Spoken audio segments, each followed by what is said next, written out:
Welcome to another episode of the Hellion Rebellion Rock and Roll Association, brought to you by Holly Geist. Before we get started, you know what we do. We have to pay homage and give a moment of silence to the rock and roll heroes that have passed before us. This one goes out to Chris Bailey from the classic, fantastic band, Australian band, The Saints. They were sort of a proto-punk band in the early 80s, maybe the 70s too. So let's go ahead and give this wonderful vocalist our moment of silence.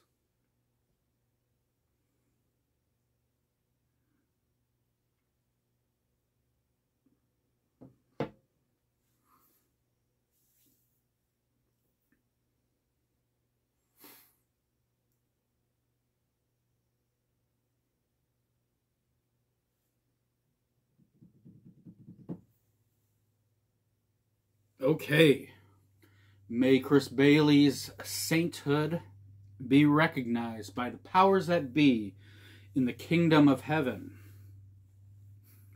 Today, we're going all the way to Halmstad, Sweden, to bring you one of my favorite heavy metal bands since probably since the late 90s.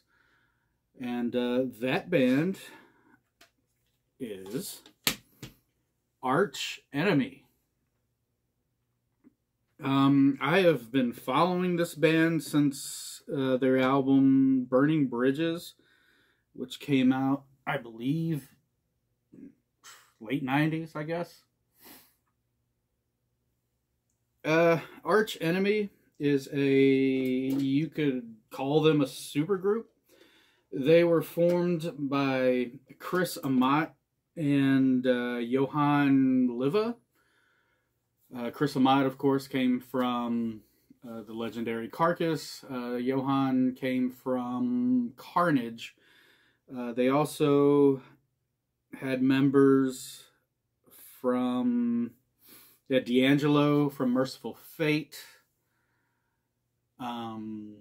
Members of Eucharist, members of Nevermore, Opeth, all kinds of people have been in this band.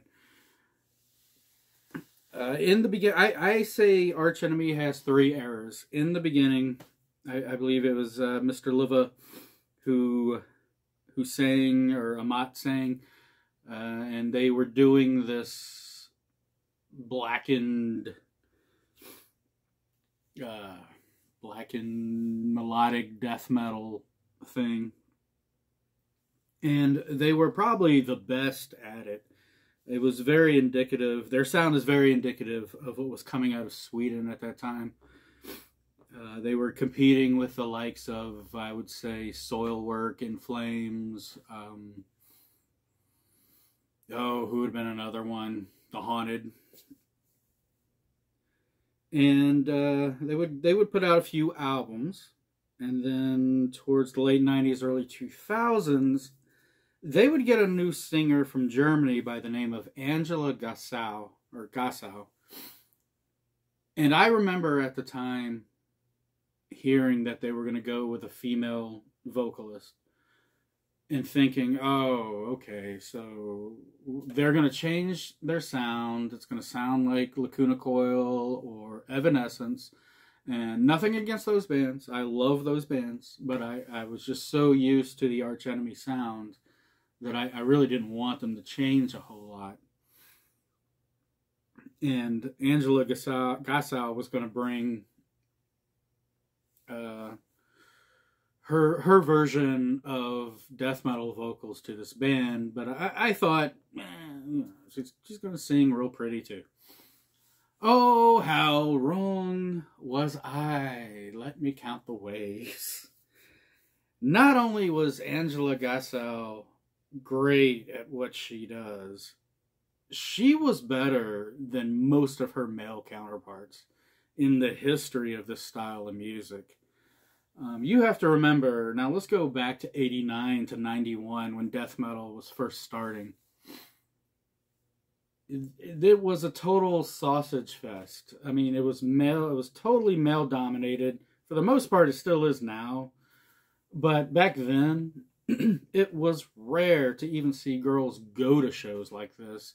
And if you did, it was probably a festival and they were there to see another band. And don't even start with women really being in bands like this. But sooner or later, yeah, you started seeing drummers and bass players and guitar players. And women were slowly getting into this style of heavy metal. But you never really heard a female vocalist do the all that stuff. I think it has a lot to do with the Adam's apple. I don't know. There's exceptions to every rule, and there were women who did it. They weren't that great at it. Yellow Machine Gun being somebody I'm recalling right off the top of my head. Yellow Machine Gun was all right. So it was a huge shock to the system to hear this woman sing or vocalize in this manner.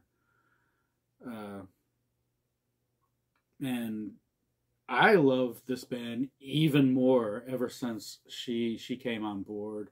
And it's become their thing. Because now they have a third singer. The third era of Arch Enemy by the name of Alyssa White Gluz. Maybe the Z silent, I don't know. She would come from Montreal, Canada. She fronted a metalcore band there by the name of The Agonist, which is a great band. And she is doing exactly what Angela did, just as good as Angela did it. And Angela, she left the band on amicable terms, and not only that, she recommended and brought Alyssa on board to be the new vocalist for Arch Enemy, and that's the vocalist they have to this day, and she's put out quite a few albums with Arch Enemy now. Angela has gone on to become Arch Enemy's manager. So, what else do I have for? Oh, Alyssa White Gluz is I didn't know this, or I didn't realize it until today when I was doing a little bit of research, that she is the wife of Doyle von Frankenstein of the Misfits, who I've seen pictures of he and his wife for years and never put two and two together, realizing that this woman was also the singer of Arch Enemy. But now I totally see it. I'm like, holy crap. Oh, wow. I never realized that. So I think that's a funny little side note. Again, this band is often called a melodic death metal band. I personally like to call them an uber black and thrashed, powered trad metal band. Yes. I just coined that. And what's another subgenre in heavy metal? So today we're going to go ahead and play probably one of the more popular tracks off of this record, Anthems of Rebellion, Anthems to Rebellion, called We Will Rise, featuring Angela Gossow as the singer, the second era of Arch Enemy.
it's a lot. It's a lot of work to rise like that. But you know, when it comes to serving my fans and rocking out, I have to rise above, rise above, rise above. Anyway, I hope you enjoyed it. I know it's not the most underground thing in the world anymore, but yeah, there you go. That's the uber black and thrash power trad metal band Arch Enemy. One of my favorite metal bands probably since the late 90s, early 2000s. And remember, dead eyes see no future. I will see you next time.